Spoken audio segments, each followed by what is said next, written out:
Hey everyone, welcome back to the channel. So today we're talking about the LEGO UCS Sandcrawler.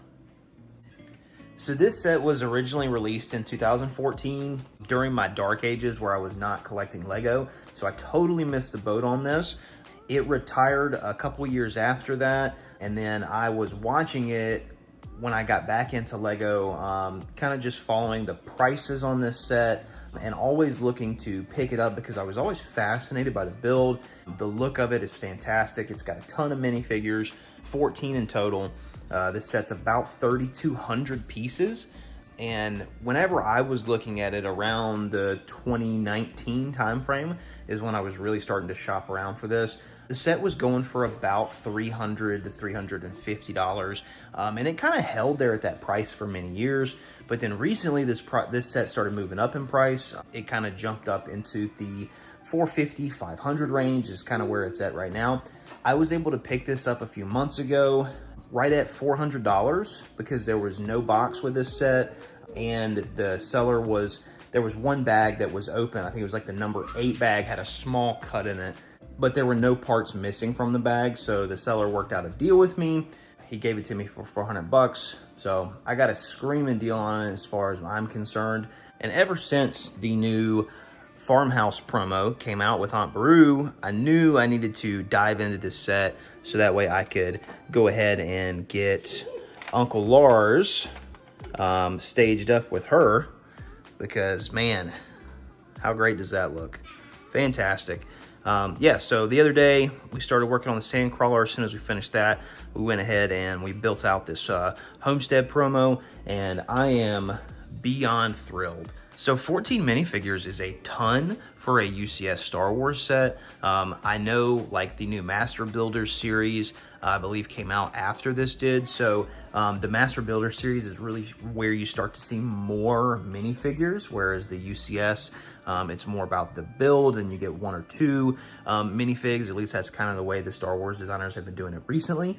But we do get Uncle Owen with printed legs. I think that looks fantastic. I wish for this promo for Aunt Beru they would have done a little more with her skirt piece down there, just because I think the only Uncle Owen that we've ever gotten is in this set, so LEGO knows that you're going to want to display Uncle Owen and Aunt Beru together, so I don't know why they didn't give her a little bit of extra treatment on her skirt piece down there. That would have been nice. But so we get that one minifigure, you get 4 Jawas, and then you get R2-D2, and then just a regular R2 unit, and then you get R5-D8. You also get Farm Boy Luke and C-3PO, Sand Speeder not included. And then in the back here, we have 4 brick-built droids. So we have a Gonk unit, a mini Treadwell droid, a regular Treadwell droid, and then a R-Series droid. Now, the only 2 that I actually really like are this R-Series droid. It's got a really nice printed headpiece on there. That's fantastic. And then the Gonk droid. I think the Gonk droid looks really nice with that printed front piece there, that 2x2 tile. I think that really looks really nice for that particular minifig. It says 14 minifigs. I don't really count these as minifigs because they're brick built. I guess these 2 are more minifig ish, because they do have pieces that are dedicated directly for them. So I'll give you 12 LEGO, but I can't give you 14.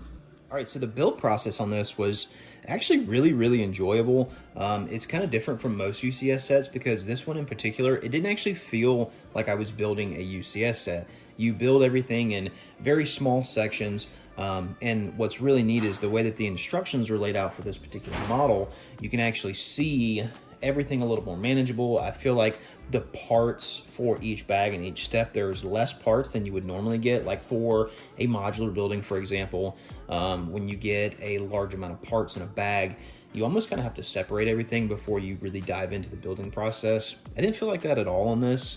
Being a larger set, it was very easy. I actually built this in a few hours. It really kind of flew together for me, which was fantastic. Now, one of my big concerns, the reason I did not want to buy a used version of this set, because this is 2014 reddish brown. I'm talking about the color of the bricks specifically. These bricks are incredibly fragile. So we actually cracked several bricks throughout the build of this process, And then we had a total failure of one of the plates up here in this top section. It broke completely in half. So as we were kind of clipping everything together, you hear these really loud pops and snaps as you're pushing everything together, and it was scary to say the least. But we were able to get everything together. This, like I said, this top section here is broken. See if I can pull it out of there and see if I can capture it on camera. I will throw in a picture, but right here on this particular plate, it cracked all the way through. So let's see if I can get it on there. See if you can catch it. So right here is where the crack starts. It broke completely across this corner of the plate.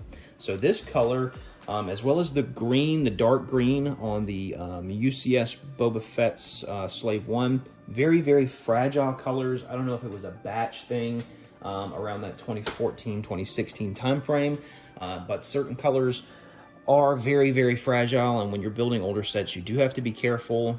In one of my Bricklink videos that I posted last month, I believe, I talked about plates being clipped and stored together on top of each other and how that's bad for the plates, especially in certain colors. It can be, you know, almost destroy them completely and really, you know, completely make the Lego useless if it, you know, starts breaking and cracking, shattering.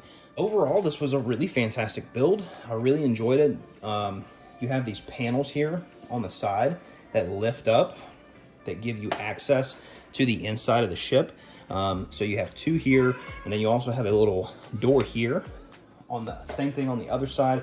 And then the front, you do have the lift gate on the front that you can open and close with the knob here on the top. So that's fantastic. You also have a crane that comes out, and you can let the rope down for it, pick things up. So that's really neat. So let's take off a couple of these panels and we will dive in to the inside of the ship. So you can see these panels, they do come off almost kind of like in a modular fashion, which is really nice. It really gives you nice access to the inside of the ship. So here on the inside of the ship, you do have a couple of claw attachments. Those can hook onto your crane right here. So when you are using your crane on the outside of the ship, you can have different attachments for it. So if you want to have like a little kind of like a claw game grabber type claw, you've got this here. And then the one that you see in the film is actually this. It kind of comes down on top of the R4 unit, I believe, kind of grabs it and then pulls it back up into the ship. So that's really neat. And then you can see that there is a Lego man stuck down there that one of my boys threw in there. But in here you can also see the steering system for this, which is right here in this section. So that is for your back wheels. So you have a gear system in here. It's kind of like on a cam system. So it rolls back and forth and you have a stopping point. And what that actually does is it gives you the ability to control your back wheels, which is really nice. And for your wheel system, you do have tracks. And you know, this is a very smooth glass tabletop. So there's not a whole lot of traction. So sometimes they will move all together and sometimes they won't. But I love the build for these. I think they look fantastic. So down here in the cargo bay area, you do have several of these crates. You have 3 in total. I have 2 of them right here. And the idea with these is you fill these up with you know, parts and pieces, things that the Jawas would collect, and then they are able to be pushed through this door right here. And when they go through the door, they drop into place right here. So that's really cool, very neat. I really like that play feature. You also have in the front a little, kind of like a little speeder, I guess, that the Jawas can, that they can ride on, go out and collect stuff. It has a jumper stud on there. So the idea is that you put one of these crates on the back, and that crate can hold all your goodies that you go out and pillage and plunder from the galaxy. So very cool there. But yeah, this is a fantastic build. It's a really, really nice model. And especially with Obi-Wan out right now, we got Mando Season 3 coming out soon. If this is a set that you guys are interested in adding to your collection, I suggest you go out and get it as soon as possible. Now, let's take a look on the inside of the cockpit. I think this area, really cool. Love this area. These stickers, I do not mind. So you do have the depiction of C-3PO walking across the desert there with the bones to the crate dragon.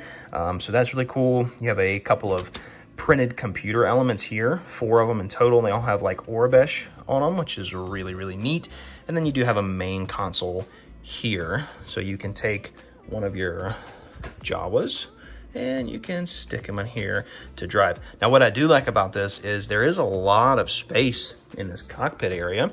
So you can put multiple Jawas in here, which some UCS sets, even though they have really nice detailed cockpit areas, they don't have enough room for more than a few figures. So this looks really nice. I'm very happy with the detail they were able to add to the set.